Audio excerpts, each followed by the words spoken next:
E aí galera, tudo bem com vocês? Vamos aí para mais um giro de notícias sobre o Cruzeiro com questões importantes que têm movimentado o ambiente do nosso clube. Meu nome é Emerson Araújo, esse é o canal 6x1 e desde o início eu peço para você deixar o like no vídeo, se inscrever no canal caso ainda não seja inscrito e usar os comentários para opinar sobre cada um dos temas que vamos abordar. O Cruzeiro estreou na temporada no último sábado, empate por 1x1 contra o Uberlândia fora de casa. A gente já falou bastante sobre a partida na live, né? Mas foi aquele jogo ali que faltou realmente caprichar mais nas finalizações para trazer a vitória, porque o volume de jogo do Cruzeiro foi bem interessante de se ver. E acompanhando os comentários na live e os feitos após ela também, eu fiquei um pouco surpreso de ver muita gente criticando o desempenho da equipe, né? Dizendo que era um absurdo não ganhar do Uberlândia. Olha, gente, todo mundo quer ganhar, tá? Muito menos Campeonato Mineiro, mesmo que o jogo não valha nada. Só que a gente tem que entender que foi o primeiro jogo da temporada, tinha a questão do gramado ruim, tava com chuva, vários jogadores fazendo a sua primeira partida pelo Cruzeiro, né? Porque foram 5 estreantes e um jogador do Sub-20 também fazendo o primeiro jogo como profissional. E eu realmente acho que essa cobrança é desmedida a partir do momento que o time jogou um bom futebol, tentou ganhar, atacou o adversário. Será que vocês preferiam mesmo que o Cruzeiro tivesse ganhado de 1x0 na retranca? E acho que a gente deve fazer um exercício, tá? Tanto na temporada 2019 quanto 2020, o Cruzeiro começou o ano ganhando as partidas, né? Teve sequências de vitórias, inclusive. Em 2019 não, a gente teve um empate,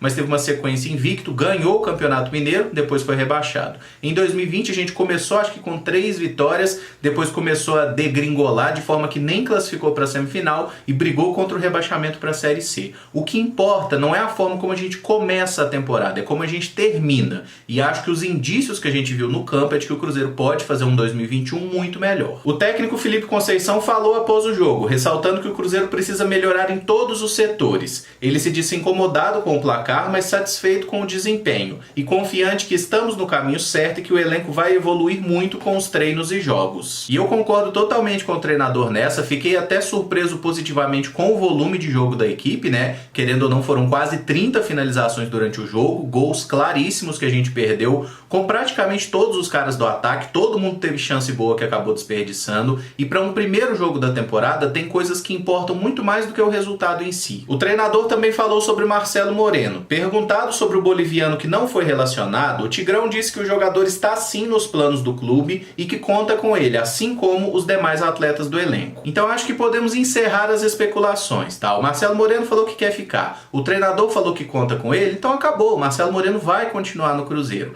E aí a gente tem que olhar para o campo e ver, será que o Marcelo Moreno nessa temporada pode render melhor? Pelo que a gente viu na estreia, eu acho que sim, porque teve muito volume de jogo, a gente criou muita oportunidade, várias vezes a gente via jogadores do Cruzeiro chegando pela lateral para poder cruzar na área e faltava um jogador ali dentro. É claro que é uma equação meio difícil de resolver, porque o Sobis, que é o centroavante, ele tem uma característica um pouco diferente, e é difícil encaixar o Rafael Sobis numa outra posição nesse esquema tático aí de um 4-3-3 que o Felipe Conceição usa. Mas se o técnico achar uma solução para isso, talvez fazer alguma modificação, jogar com o Rafael Sobis como um dos meias, como ele fez na reta final da partida, né, que a gente estava buscando o gol, a gente ficou com 2 meia atacantes ali e um deles era o Sobis. Então assim, Marcelo Moreno lá dentro da área, com a bola chegando, eu acredito que ele pode sim fazer alguns gols e se provar um jogador muito mais útil do que foi na temporada passada. É claro que ele vai ter que provar que merece uma chance nos treinos, mas ele me parece um cara que se esforça, me parece ser um cara dedicado, e já que ele vai ficar no Cruzeiro, eu acho sim que ele vai poder nos ajudar. Agora depende dele. O nosso próximo jogo é na quarta-feira à noite contra a Caldense e esse jogo vai ser disputado no Mineirão. O clube está negociando com a administração do Independência para jogar as partidas lá no estádio do Horto, mas a estreia está confirmada para o Gigante da Pampulha. Eu já opinei sobre isso outras vezes no canal, acho que se a gente tem a presença da torcida, o Cruzeiro deve sempre fazer o possível para jogar no Mineirão. Agora, se não tem torcida,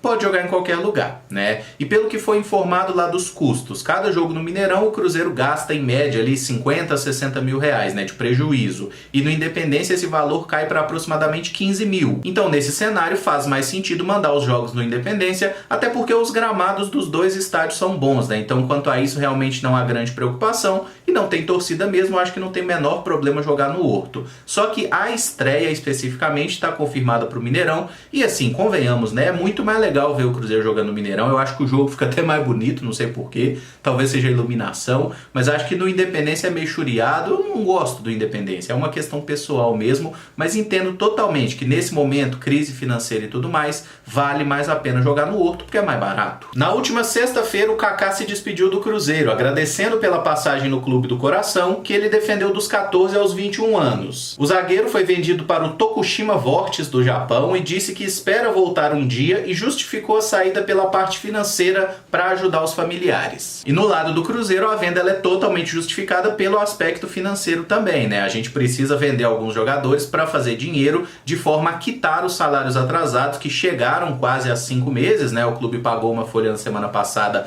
mas ainda é muito atraso que tem com o elenco e precisa vender o Kaká, precisa vender o Orejuela, precisa vender quem mais for possível para acertar essas questões. Por causa dessa negociação, o Cruzeiro deve receber um pouco mais de 6 milhões de reais, né? Porque a venda foi fechada em 2 milhões de dólares, que dá ali aproximadamente uns 11 milhões de reais e o Cruzeiro tinha 60% disso, tá? Então é um dinheiro importante para o clube e sobre o Kaká, tomara realmente que ele possa voltar para o Cruzeiro no futuro, depois que tiver construído uma carreira muito boa, porque talento para isso ele tem, né? E que ele possa voltar para de fato se tornar um ídolo do Cruzeiro, coisa que ele não conseguiu agora e eu acho que é muito mais culpa do Cruzeiro, da situação externa mesmo, né? Dos problemas do clube do que dele em si, porque o Kaká era para ser um jogador para construir a carreira no Cruzeiro e só sair para um grande da Europa, infelizmente não foi assim que aconteceu. E se o Kaká vai embora, um novo zagueiro promissor surge na base. O Everton, que fez a estreia profissional no último sábado com uma atuação muito segura contra o Uberlândia, mas não vai ter uma sequência no time porque se juntou à seleção sub-18 lá em Recife para um período de treinamentos que vai até o dia 5. Quando ele voltar, a gente já deve ter à disposição o Paulo, o Ramon e o próprio Eduardo Brock, né? Então a concorrência fica muito complicada, o Everton não deve ter muitas chances de jogar por agora, mas é muito interessante a gente ver como ele entrou muito tranquilo na partida e acabou fazendo um jogo melhor e mais seguro que o próprio Manuel, né? Que é a referência defensiva. E o momento do Cruzeiro pede que a gente tenha realmente uma linha de produção de jogadores. Como hoje a gente consegue revelar principalmente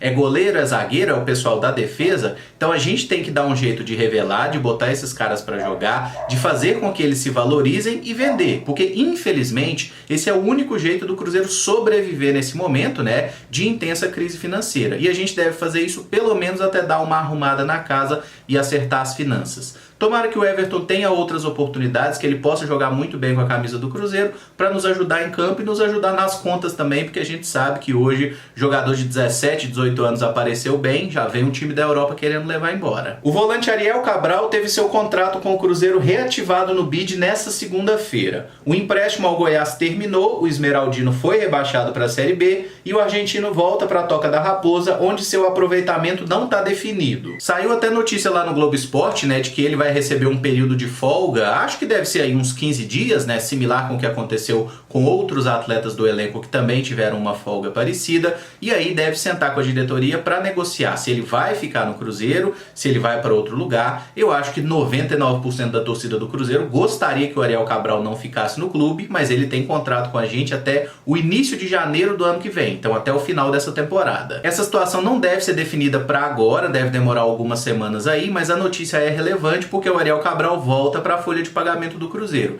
Então, usando o jogador ou não, o salário dele, que não é pequeno, né, já volta a ter que ser pago pelo nosso clube. Quem também teve o empréstimo terminado e apareceu no bid hoje foi Vinícius Popó, mas ele pode ser reemprestado ao Sport, tanto que ele entrou no jogo de ontem contra o Sampaio Corrêa pela Copa do Nordeste. No meio da semana que ele fez a estreia lá pelo Sport, né, inclusive marcou um gol na vitória pelo campeonato pernambucano. Ontem ele entrou ali com 30 minutos do segundo tempo, não fez grande coisa na partida, também não teve muito tempo para isso, né? O Sport acabou empatando e essa semana devem resolver a situação do Popó, se ele vai ser reemprestado ou não. Se existe a expectativa dele ser aproveitado por lá, como parece que vai acontecer, né? Parece que ele vai ter chance, aí eu acho uma boa a gente renovar esse empréstimo, desde que bote aquela cláusula, né? Se o Popó não estiver jogando por lá, que o Cruzeiro possa pedir ele de volta sem nenhum problema, seja para usar ele aqui no nosso time ou para emprestar para outro clube. Como já tem muito centroavante no elenco é difícil achar um espaço para o Vinícius Popó aqui no Cruzeiro hoje e acho que o empréstimo é realmente a melhor solução.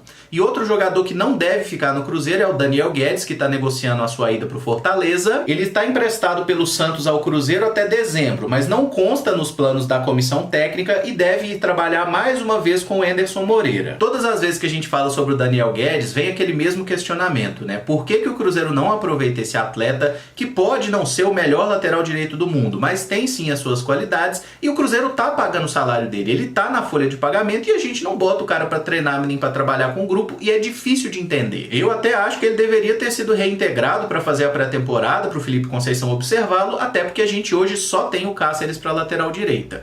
Mas já que não é o caso, o Cruzeiro não vai aproveitar o jogador, eu acho que é por causa do salário que é muito alto para um reserva da lateral direita, né? Se o Cruzeiro não vai aproveitar, tem que se livrar dele mesmo. Se tá indo pro Fortaleza, irmão, que seja feliz, que não pese mais nossa folha de pagamento e que consiga retomar a carreira lá no esse clube, né? Porque o Daniel Guedes está passando muito perrengue, desde aquela questão do antidoping, do Goiás e tudo mais, e tomara que ele volte a jogar, porque parece ser um jogador bem correto e bem esforçado. E esse vídeo fica por aqui. Se você gostou, eu peço que deixe o like, se inscreva no canal caso ainda não seja inscrito e use os comentários para opinar sobre cada um dos temas aqui abordados. Muito obrigado por acompanhar, um abraço e até o próximo vídeo. Valeu!